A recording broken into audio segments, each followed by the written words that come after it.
And I believe we are live. Well, hello and welcome to the Movie Paradise. I am your host, Nathaniel Molnar, and this is Film Thoughts with Nathaniel Molnar.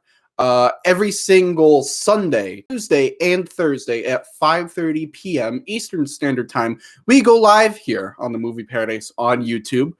Just talk about whatever is on my mind in the world of film, discuss some main topics, and then turn it over to the live chat and see what you guys are talking about and talk about what is on there.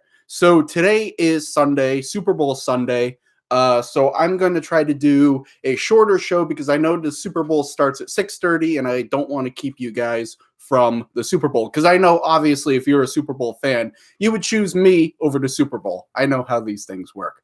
I am not watching the Super Bowl myself. I don't really follow football or any sports. But I hope a team wins, and I hope that whatever team wins, it's the team you're rooting for. So without further ado, let's get into the main topics. And first off the bat, I want to talk about the fact that this Dune cast, they brought on someone else for this cast. And this cast is just fucking incredible. They brought on Javier Bardem to join the cast of Dune, already joining the likes of Timothée Chalamet, Stellan Skarsgård, Zendaya, few other people I'm forgetting. Directed by Denis Villeneuve, who of course did Prisoners, Sicario, Arrival, Blade Runner 2049. Once again, I feel like I've said this a few times, but it bears repeating. I just can't wait for this fucking movie. This cast is incredible. The director is incredible. I don't know anything about the plot. I know nothing about this movie other than the people involved, and I can't wait. So they've brought on another winner with Javier Bardem. I am very excited to see this movie, and I can't wait to see what they do with it. I also wanted to address real quick. If you are a listener of our podcast, Movie Night Tonight, and usually Movie Night Tonight drops on Saturdays, which was yesterday. So there was a bit of an issue with actually watching and recording the show.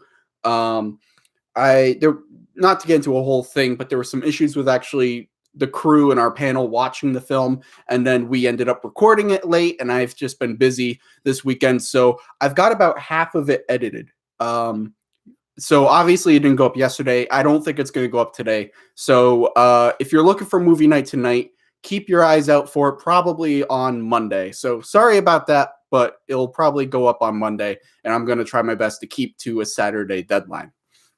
But the big thing that I really would like to talk about is the Hobbs and Shaw trailer. Now, on our last live stream on Thursday, I talked about how the Hobbs and Shaw trailer would be debuting on Friday, the next day. So we've had a couple of days with the Hobbs and Shaw trailer just to let it marinate. I've seen it a couple times, and I have some thoughts on it, both positive and negative. Overall, my biggest thought on it is that I really like this trailer. I think it looks like a lot of fun. I love the direction that this Fast and Furious franchise has taken. I have not seen 1 through 4.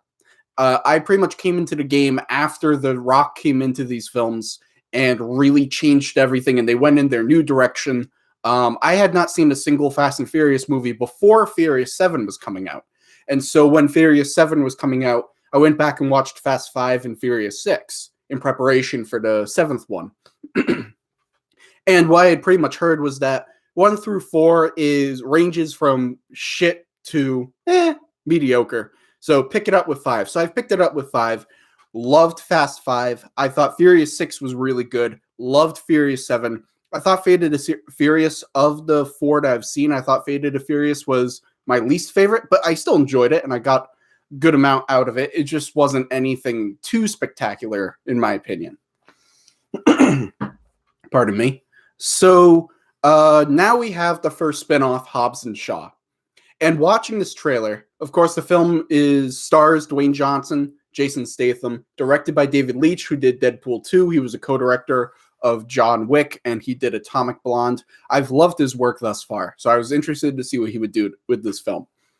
And it's a lot of fun. It looks like they're going even further with just like the balls to the wall, ludicrous, crazy bananas fun action that they have in these movies. It looks like they're going even further with that in this movie. And that is what appeals to me about this franchise. That's what I think works about it, is that they just say, you know what? Fuck it. We're going to do the craziest shit you've seen. And you're just going to accept it, and you're just going to enjoy it, and you're going to be shoveling popcorn into your mouth like the bucket in front of you is a trough. That's what we're going for with these movies. And it's worked. Are they the most intellectually stimulating films? No, not at all. Are they express a lot artistically? Not at all. This is just dumb, fun action movies. And they work on that level, and that's why they've had the success that they've had. And Hobbs and Shaw looks like it's taking that to the next level. And I really like that. I'm excited about that. It makes me excited to see this film. I have mixed thoughts on Idris Elba's character. Now, when they first announced Idris Elba was going to be the villain of this film, I was very excited. I love Idris Elba. I think he plays a great villainous character, especially Star Trek Beyond. If you see what he did playing the villain in that movie, he is a great villain. He's a great character, first of all. He's a great character actor. He's a great actor, first and foremost. But he also plays great, menacing, terrifying villains. And I was very excited to see him join this franchise and be the villain of this film. The trailer reveals to us that Idris Elba's character has superpowers. He is, as he says, he's the next step in human evolution. He has superpowers. And I don't really like that. Granted, you could say this is Fast and Furious. They're going for the craziest stuff you've ever seen. They're throwing logic and reality completely out the window. How can you say that superpowers is a leap? Well, it feels like it kind of takes some of the stakes out of the movie for me. Because even though the characters are doing practically superhuman things in these movies, they're still humans. I think comic book movies can do superheroes and have superhuman characters and all that. And those work for those films. They work for those worlds that they created, and the fact that they're coming from comic books and whatnot. Those work for those films. But I prefer in non-comic book movies, I think it's even more powerful, more dramatic, and more terrifying when a person is just super skilled and has been training for years and has this elite level of ability as a human being to just plow through people and take them all out and everything. And as soon as like the superhuman element is added to it, it takes a little bit of the mystique away. See, if they had introduced Idris Elba as he was just the most badass of the badass, he had been training for years. He was like almost a super soldier, just without any superpowers, and he was a threat to both Hobbs and Shaw just because of the sheer level of strength and ability and talent and how much he had trained and all of that. He was so skilled as an assassin and as a hand-to-hand combat and all of that. He was so skilled that he presented a challenge because he was one of the most skilled people on the planet. To me, that's more terrifying than, oh, he got some sort of injection and now he has super strength. You see where I'm going with that?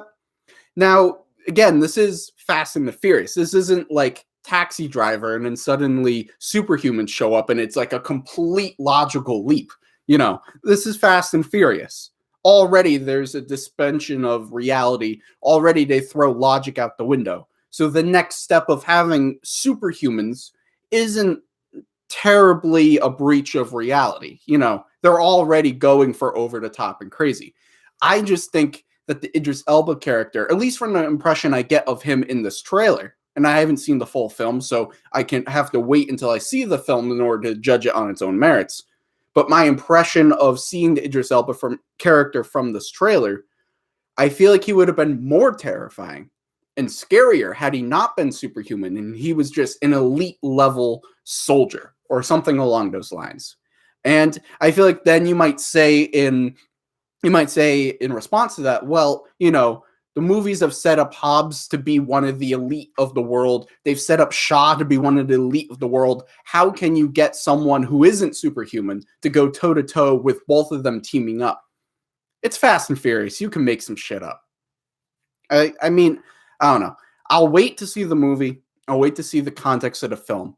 And maybe when we see it, it just narratively, it makes complete sense that there are super soldiers or superhumans or whatnot. It just makes complete narrative sense. And really, there was no way to tell this story without that.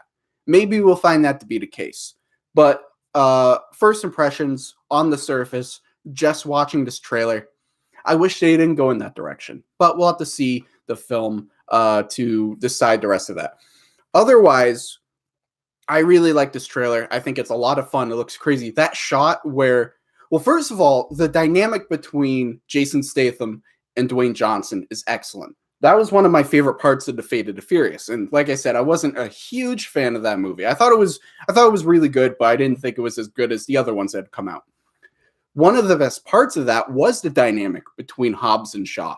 Their back and forth. The fact that you could tell they just were ready to kill each other. And yet they were forced to work together. And it seems like they're recapturing that dynamic with this film. And I think that's really interesting. We have, the interplay between them as they're saying, okay, ready to go down this rope, 1, 2, and then Dwayne Johnson slips in there and takes it down. And then Shaw takes the elevator, and then Dwayne Johnson swings over, bashes the guy's head into the elevator and mouths, fuck you. That was all great.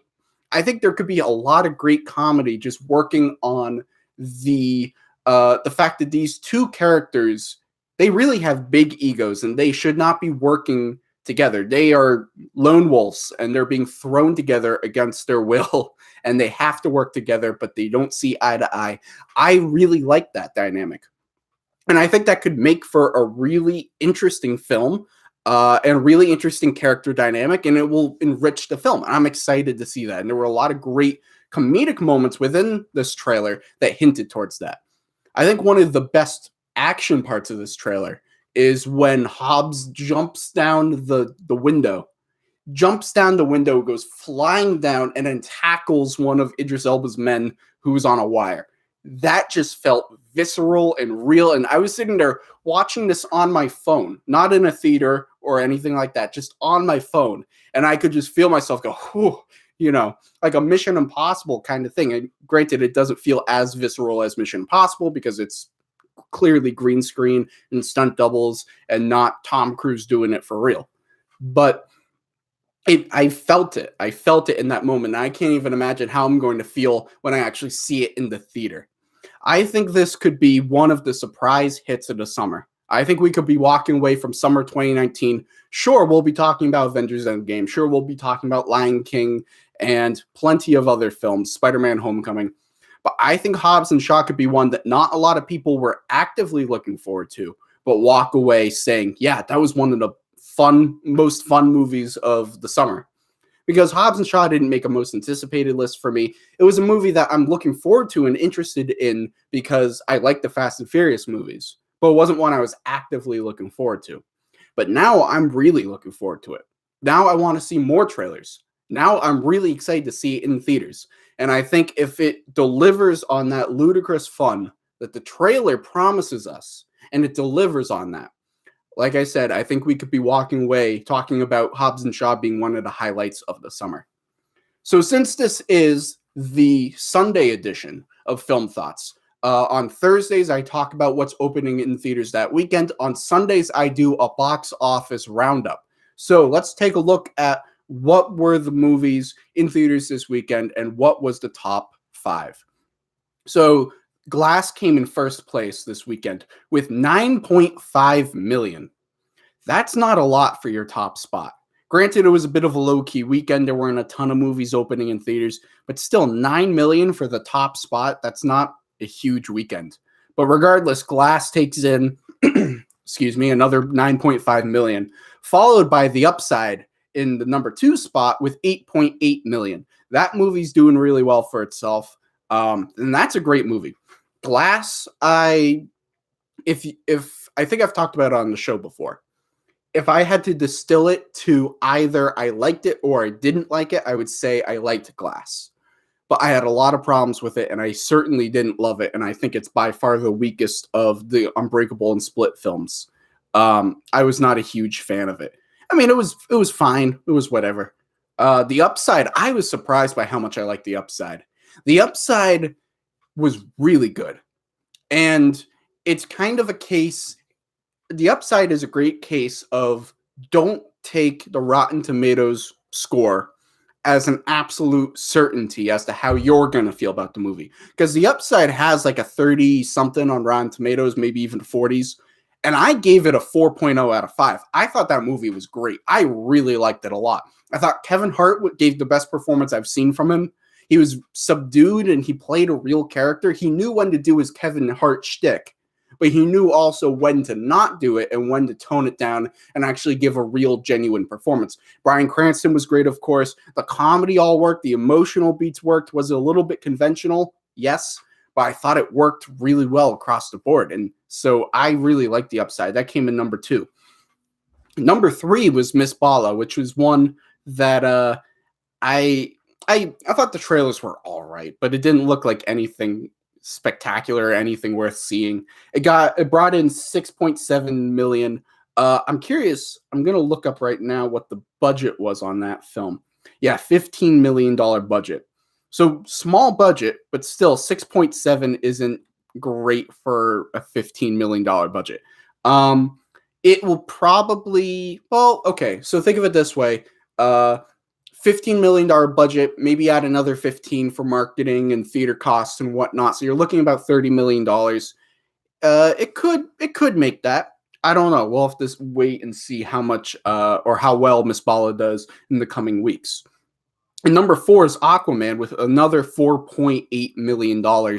This movie just keeps on making ridiculous amounts of money. Where is it at now? I want to look at the worldwide gross. So Aquaman right now sits at 1.1 billion.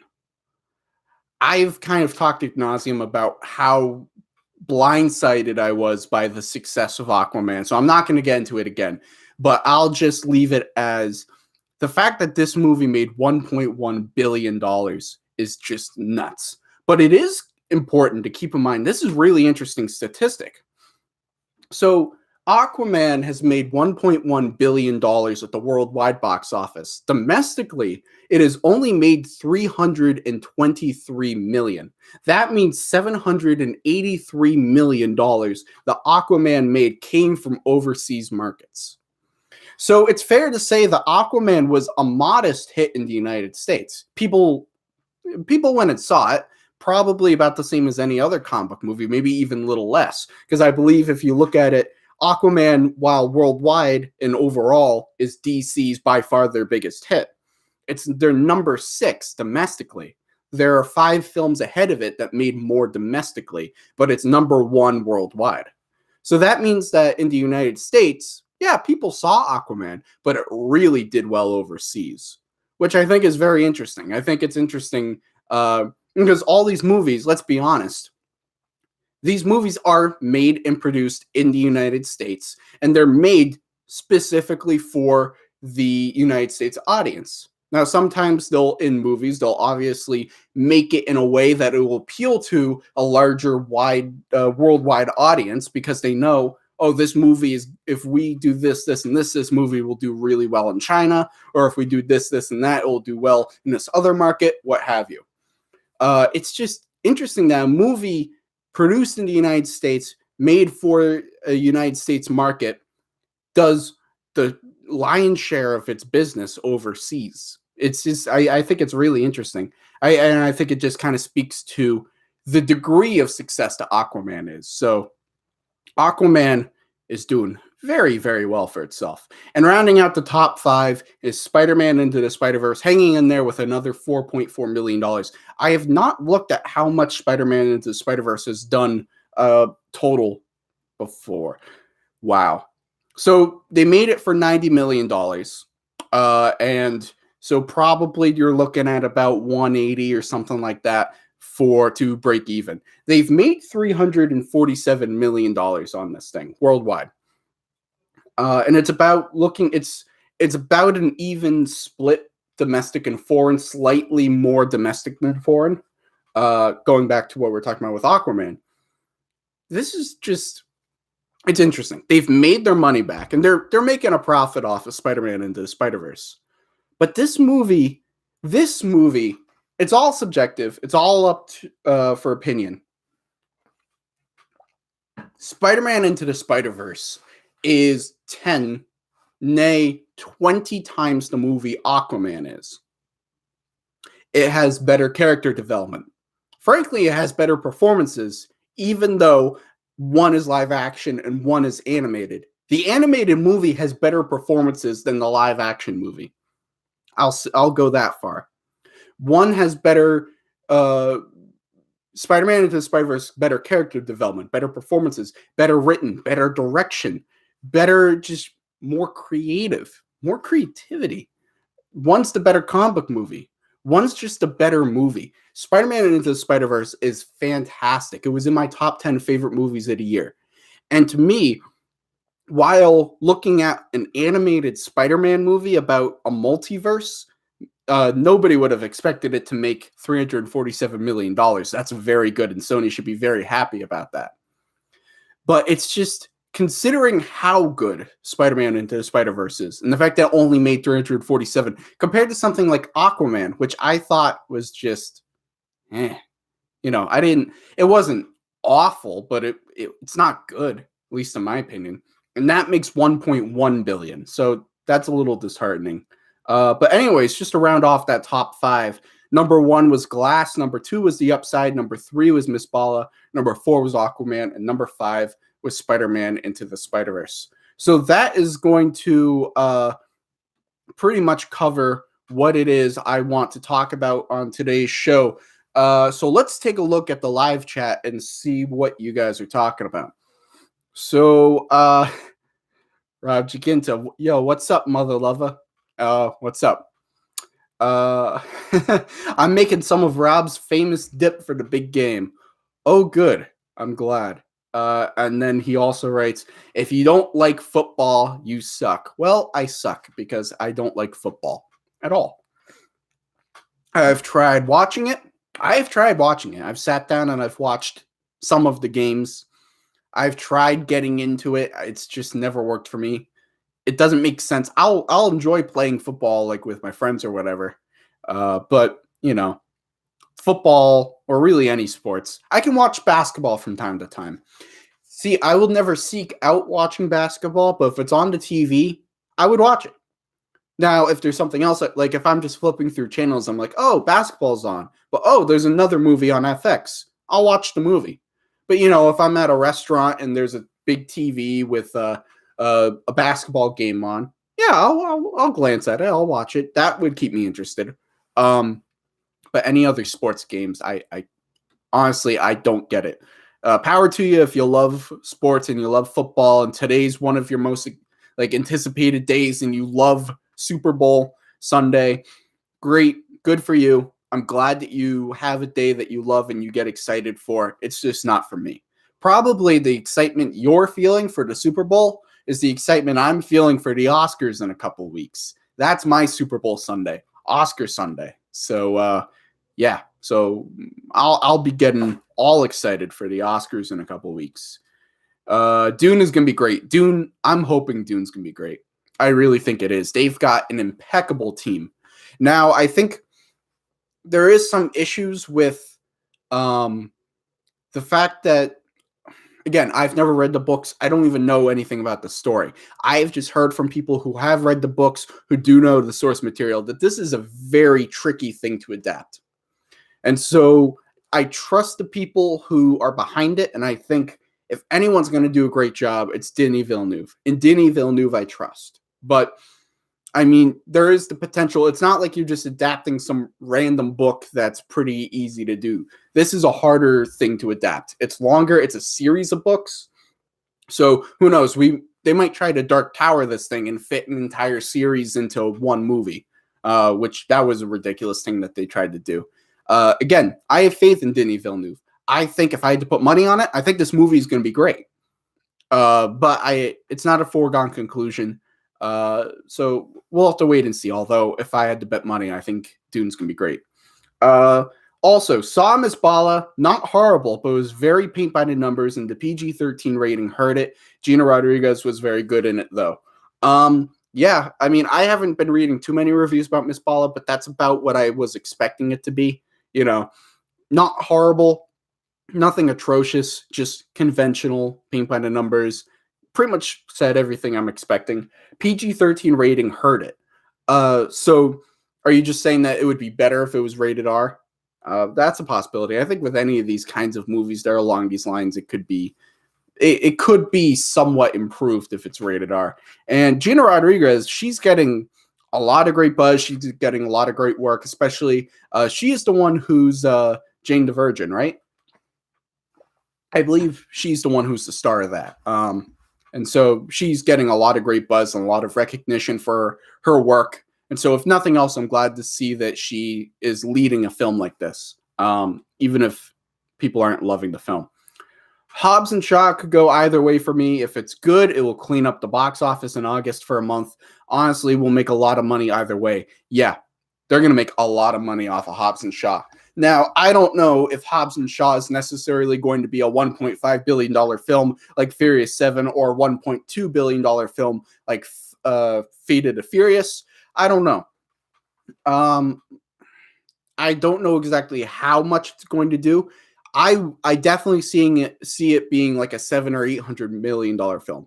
Of course, I was the guy saying I didn't think Aquaman was going to make more than $550 million worldwide, and that thing made a fucking $1.1 billion. So, for all I know, Hobbs and Shaw is going to go right up there with the other Fast and Furious movies and join the $1 billion club. Or it also depends upon the quality of the film. If people are coming out and saying this is as good as Fast 5 or Furious 7 or something like that, then I think it will do a lot better and it will have good word of mouth. And especially since it's coming out, is it coming out very end of July or is it coming out in August? I can't remember specifically, but especially if it doesn't have a ton of competition, it could do very well for itself.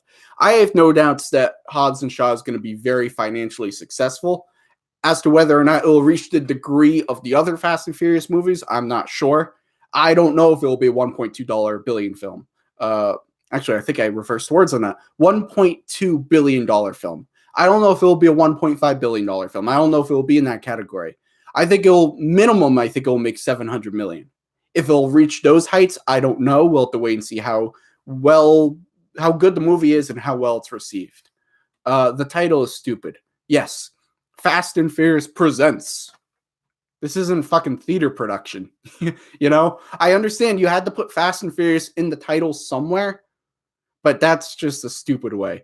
Honestly, like you could have just called it Fast and Furious: Hobbs and Shaw. Although I think that might have been, they might have felt weird about that because it's Fast and Furious, Hobbs and Shaw, and I don't know.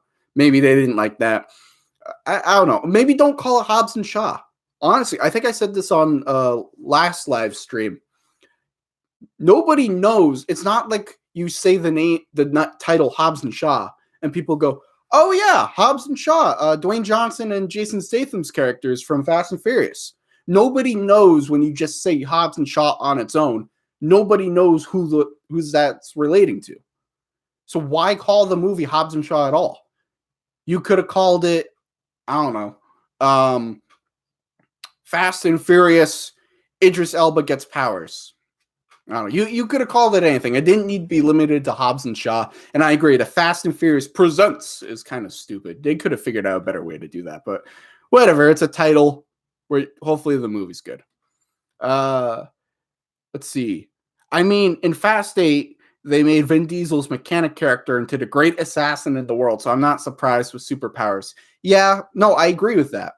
I completely agree with that. But at the same time, now that you're doing Superpowers, now you're taking it that extra step. It's one thing if your characters are still human, even if they're doing like things that you know that person couldn't do. They're still human. But now like the doors are completely open. The roof is completely off. You can do whatever you want because now you have superpowers. I don't know. It just, for me, it takes it a further step out of the real world. And even though that's ironic saying because it's not like these movies were ever in the real world to begin with. But I don't know, it eliminates a level of realism for me. Now, we could watch the film and it might not be a big issue at all. I don't know. I'm just basing off the trailer. But at least from my impression of watching the trailer, I'm not a huge fan immediately of them introducing superpowers. But we'll have to see how the movie turns out. Justice for Han. Jason Statham killed him, and now we're just supposed to accept him as one of the good guys. This is, of course, commenting on an ongoing debate in the film world, specifically on the John Campea show, which I'm a big fan of, between Robert Meyer Burnett and John Campea about, and I think it's really interesting, actually. It's become kind of just like a running gag on their show, which is great and it's funny, but it's actually an interesting, perplexing question about the film. So I have not seen Fast and Furious 1 through 4, so I have not seen Tokyo Drift. But as I understand it, in Tokyo Drift, Han, the character Han, who we see in, I think he's in 4, 5, I think he's even in 6. The character of Han is killed in Tokyo Drift. And we realize that it's Jason Statham's character of Shaw who killed him. And now Shaw is kind of being brought into the fold as like a member of the team, and they have to work with him. And so there's this question as to, well, why are we making Shaw out to be a hero when he killed this character who was kind of important to the series? And all the characters just go along with, hey, the murderer of our friend is, yay, he's a friend of us now, and he's joining with us for the team. So there's a question of, should Hobbs and Shaw address the Han thing or whatever? I mean, other than it being a funny bit on that show, it doesn't really concern me at all. I think it could be interesting if they addressed it in some capacity. That might be a way to actually bring a little bit more depth to the movie and to the characters. But I don't know if they'll even address it or anything like that. Think we're going to get a Luke Evans cameo. It's possible. It's possible. I don't think anybody knew we were going to get him briefly in Furious 7. And he pops up just barely in that film. I don't think anyone expected we were going to get him in that. He very well could be in Hobbs and Shaw, and we don't know about it. Remember Helen Mirren played Jason Statham and Luke Evans' mom? Remember she had a cameo? That was either 7 or 8. Actually, no, sorry. I misspoke. When I said Luke Evans had a small bit, it wasn't 7. It was 8, I believe, because that's the one where we had Jason Statham. I don't know. These movies are starting to all blend together for me. But for all we know, Luke Evans could be in there. For all we know, Helen Mirren could have a cameo again. Because what's the point of bringing her for one movie if you're never going to go back to her? So it's possible. I don't know like how much I would bet on it, but it's definitely possible. Like it's not without the realm of reality. Favorite sports movies. You know what? My favorite sports movies are boxing movies. I love movies about boxers. To me, that's interesting. I love Rocky. I love The Fighter is a great one. Real Steel, even though it's futuristic, that's great. I love all these like boxing movies. I don't know if you would I think boxing is a sport, right? Yeah, I think boxing classifies as a sport. Anyways, that would be my pick for favorite sports movies. It would be boxing movies. What TV show do you want to see be made into a movie?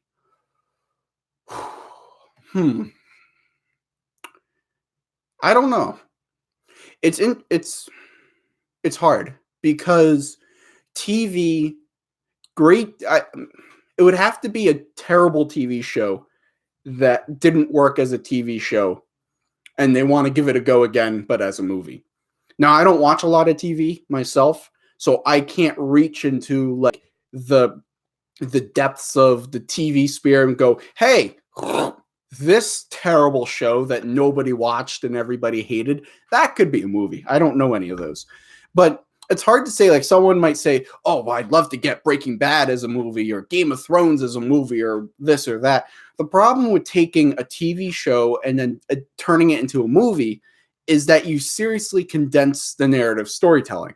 Because when a TV show is being created, like take Breaking Bad. They're able to tell that story over 5 or 6 seasons. You could go really deep with the characters. You could spend a lot of time with them. In a movie, if you're trying to do a Breaking Bad movie, maybe you would say, oh, well, we're only going to tell the first season as a movie. Even if you're doing that, you're still condensing all the narrative storytelling into something smaller, into a smaller package. You're taking this, trying to make it this. And I don't know if that would lend itself well. I think the bare bones story of Breaking Bad, the idea of a high school teacher gets cancer and has to turn to creating and dealing crystal meth in order to pay for his insurance, which I love Breaking Bad, by the way, one of my all-time favorite shows. That idea and concept could very well work as a movie, but you can't take the show Breaking Bad as it is and just say, oh, well, we're making it a movie, because so much is going to be lost. What you would have to do is take the bare bones essence of the characters and the basic plot of it and then reinvent it for a movie. And would that be worth it? I don't know, because it's always going to be compared to the TV show.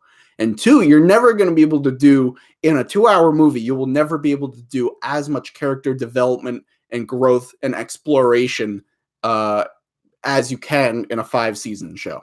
You'll never be able to do it. Now, you could say, oh, well, let's just do 1 season as 1 movie and do 5 movies. Well, now you're putting the cart before the horse. Now you're planning an entire franchise ahead of your 1 film. So, like I said, it would have to be a show that did not work, that people did not like, and it could be revitalized and reborn as a movie. That could very well work. But I don't know enough TV off the top of my head to be able to point that out. But yeah, there are some shows out there that I think could work as movies. If anything, I'd be more interested in the other way around, movies that could be turned into TV shows, because then you can take a concept that's really rich and then develop it even further over the course of many, many hours, as opposed to just the 2 limited hours you have with a movie. Do you think we'll ever get a Fast and Furious 9 if Hobbs and Shaw is incredibly successful? Oh yeah. I think we're definitely. I think it's a foregone conclusion. We're getting Fast and Furious 9 and 10. They already announced release dates for it. They said Dwayne Johnson's not going to be in Fast and Furious 9. I think Fast and Furious 9 is absolutely going to happen. I think 10 is less of a certainty, but I think 9 is definitely going to happen. But it'll be interesting to see, because Dwayne Johnson coming into this franchise is what brought the series numbers 2 into the $1 billion club. It was Dwayne Johnson's involvement from Fast 5, 6, 7, 8. Now this is a $1 billion franchise because of him. And before him, these movies were making 100, 200, 300 tops $1 million worldwide. And now it's a $1 billion franchise. So it'll be interesting to see what kind of dip does Fast and Furious 9, which we know will not have Dwayne Johnson, what kind of dip does that take? Is it still a $1 billion film, or is it more of a $700 film? I think the question isn't so much will we get Fast and Furious 9 if Hobbs and Shaw is successful. I think it's will we get Fast and Furious 10? Because if Hobbs and Shaw comes out and that makes $1.1 or $1.2 billion, and Fast and Furious 9 comes out and it makes $700 million worldwide after the Fast and Furious 8 had made 1.2, then I think they'll seriously reconsider whether they want to do another Fast and Furious movie, or if they want to try to bring Dwayne Johnson back for 10, or if they want to just go exclusively with the spinoffs. So I don't think it's so much will we get Fast and Furious 9. I think it's will we get Fast and Furious 10 if Hobbs and Shaw is successful. But all this hinges on how good both those movies are and how well they do. We'll have to wait and see.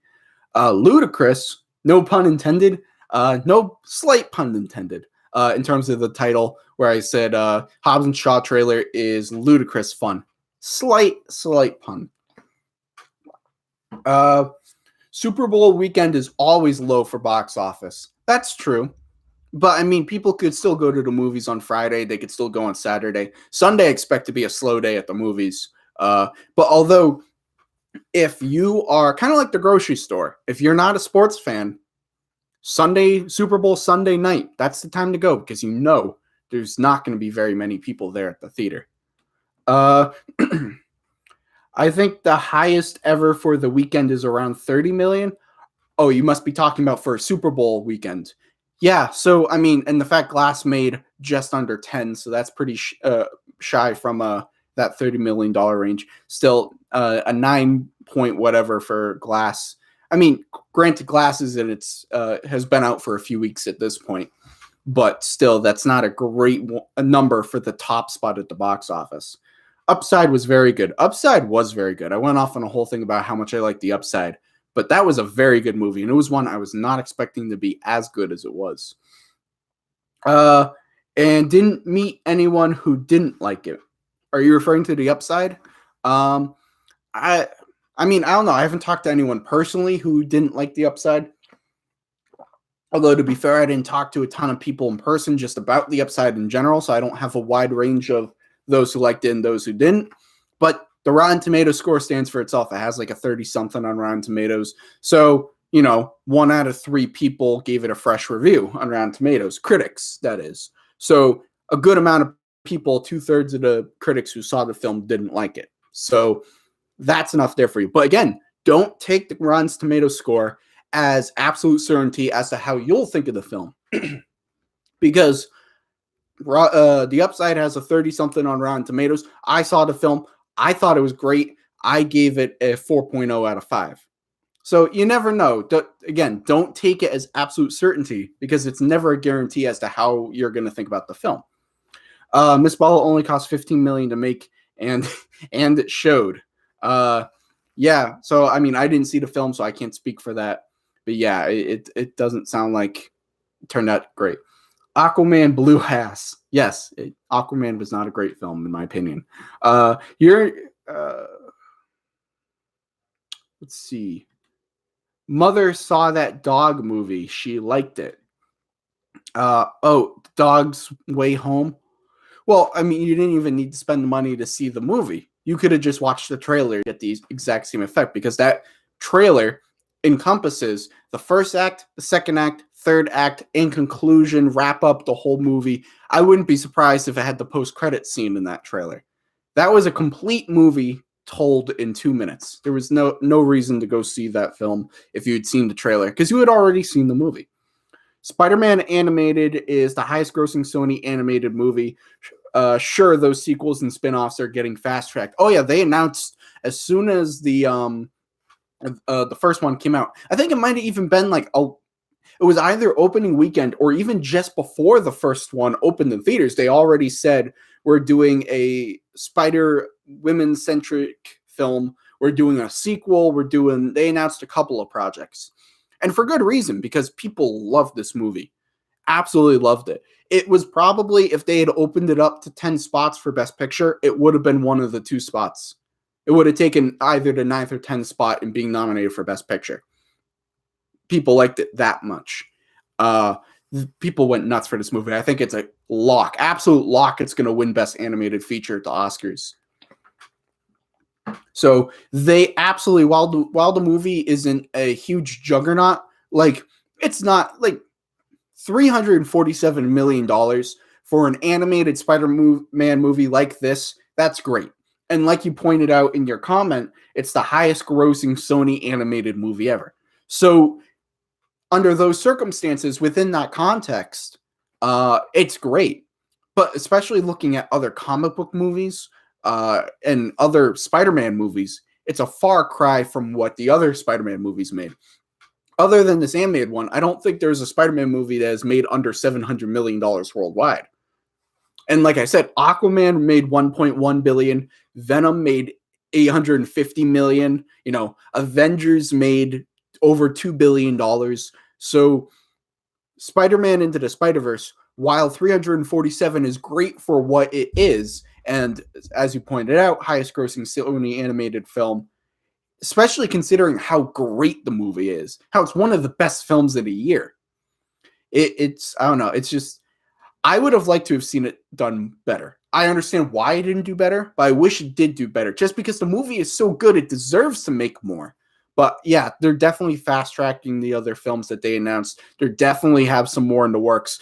It would have been worse if this movie was awesome and then it absolutely bombed and made like 100 million worldwide, and then they never made another film. That would have been worse. I wish this movie made more for them because they deserve to make more considering how fucking incredible the movie is. But at least the amount that it's made doesn't deter them from doing the sequels or whatnot or expanding. So it didn't make as much as it deserved to make, but we're still getting the results of, even if it had made more money, we're still getting those results. So from a fan perspective, yeah, we're still benefiting from Spider-Man into the Spider-Verse. Some of these fucking questions. Would you ever get into a fight with an albino gorilla? Yes. Bar nuts or bar flies? Bar nuts. What kind of gel do you use? I use what's it called? Actually, hold on 1 second. I have my Dobb kit right here.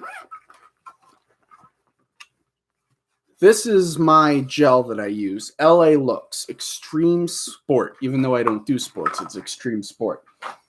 Yeah, LA Looks. I've gotten other brands of gel before that I've used, but I don't like. They don't hold as well. But LA Looks, for my long flowing mane that I have here, it gets the job done. Nathaniel says foosball is for the devil. I don't know if I've ever said that. I like foosball, not football. Foosball. I like foosball. The fact that you haven't seen Widows and Creed 2 disappoints me. Good. I live to disappoint you.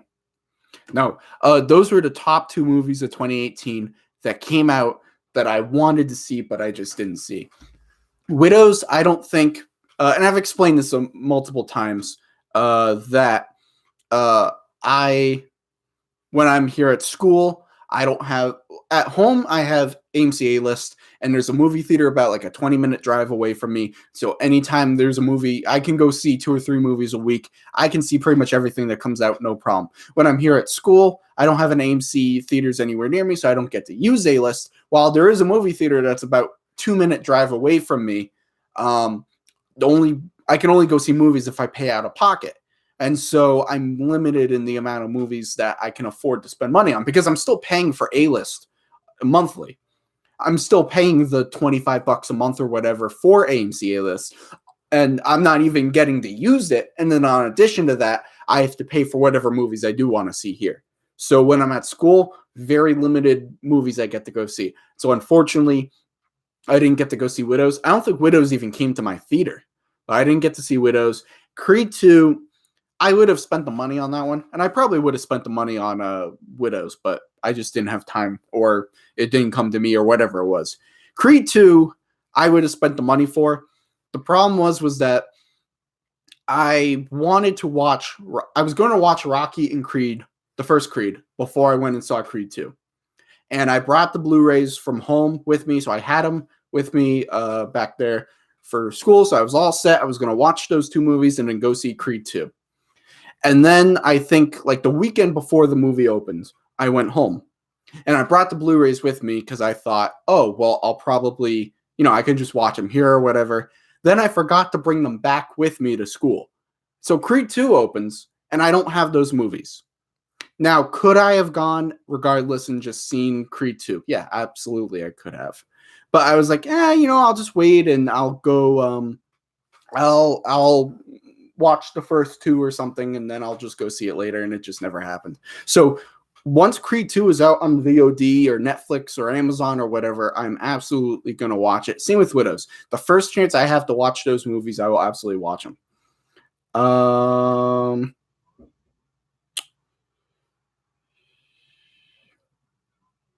Okay.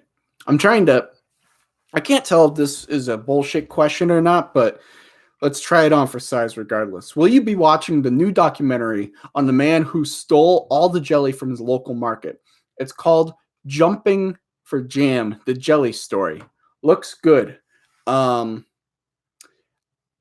I'm going to take a wild guess and say that's bullshit, but they make documentaries on a lot of bullshit things. I would not be shocked if there was actually a documentary about a guy who stole jelly.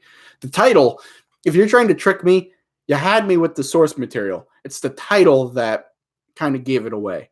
But who knows? I could look it up after the show and find out, oh, Jumping for Jam, that's a real CNN film or whatever. August 2nd, Hobbs and Shaw comes out, same day as the Jelly documentary. So, so August. I wasn't sure if it was end of July or August. August, if you can get a movie that people really like and you can put it out in August, it can be a fucking juggernaut. We saw that with Guardians of the Galaxy. It came out in September. But we've seen so in the calendar year, you have 2 months where you essentially have the dead zone, where, as it's lovingly said, where movies go to die. You have January, which is studios just dump whatever shit they know is terrible, and they know they're not going to be able to make a lot of money off of it, and it won't do well competing with other films. So dump it in January and just see how much we can get for it. That happens a lot in January. We also see that in end of August into beginning of September. That's also the dead zone. So a movie can come out in January, and if the movie's awesome, and we saw this with Split, if the movie's awesome and people love it, it can do gangbuster business. Same with August. We've seen if a movie comes out that is awesome and it comes out in August, it can do really well for itself. So if Hobbs and Shaw is great and people love it, and people love it just as much as the other Fast and Furious movies, and it comes out in August, it could clean up the entire month, considering what else is competitions out there. I haven't looked at the release schedule, but it could do very well for itself. So that looks to be the end. Game time, baby. Let's go Pats. Sure. Or Rams. Whatever team it is you're rooting for, I hope wins. So that is going to do it for this installment of Film Thoughts with Nathaniel Molnar. Once again, I am your aforementioned host, Nathaniel Molnar. Film Thoughts is live on YouTube every Sunday, Tuesday, and Thursday at 5:30 p.m. Eastern Standard Time. So make sure to come join us for the discussion, get in the live chat, and be a part of the show. So be sure to like, comment, subscribe for more content. Be sure to follow us on all of our various social medias at Movie Paradise 99. And we just launched over the weekend our Patreon account.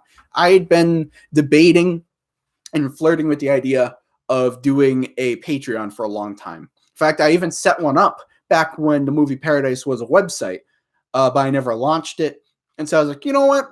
If there's anyone out there who'd actually be willing to spend $1.50 a month or $3 a month for me to keep doing what I'm doing, I might as well just create the Patreon and just see what happens. I'm not expecting people to sign up. I would never create $5, $10, $15, $25 tiers or anything like that, because I know I wouldn't even pay that much for my content. And I think my content's pretty good. But, so I've $1.50 and $3 tiers. There's some interesting perks. If people sign up and start getting on those tiers, I'll create more, and I'll try to create more perks and rewards or whatever if I see there's a vested interest in it. But right now, if you're interested, it's up there on Patreon. You can go check that out if you feel inclined to do so. Well, that's going to do it for this episode. And until Tuesday, 5:30 p.m. Eastern Standard Time, when we talk about Film Thoughts once again, thanks for listening.